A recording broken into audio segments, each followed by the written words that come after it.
In the Middle East, dozens of lives were lost in Gaza following Israeli air assaults this past Monday. Byeon Ye-young reports. On Monday, as reported by AP News, Israeli forces left at least 74 people dead in Gaza.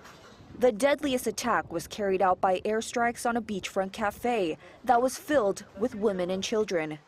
It was one of the few places during the war where civilians could charge their phones and get internet access. An F-16 missile, a war missile, military aircraft, not a drone or a bomb or a shell from a boat. The F-16 shook the place. It struck this place, as you can see. Pools of blood, piles of martyrs. I mean, if you had seen the scene from the beginning, there were piles of martyrs. Awad, a Gaza Health Ministry official, said at least 30 were killed and dozens injured in the cafe strike. Local medical officials reported 15 more deaths on a Gaza City street, 6 in a separate building strike, 11 civilians shot while searching for food, and 10 killed at a UN aid warehouse. While Israel maintains it only targets militants, Gaza's health ministry reports that more than 56,000 Palestinians, many of them civilians, have been killed since the war began.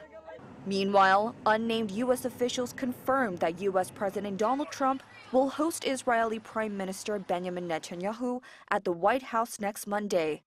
The meeting comes as Trump intensifies efforts to broker a ceasefire in Gaza. White House Press Secretary Carolyn Leavitt, during a briefing on Monday, reaffirmed the administration's commitment to ending the conflict.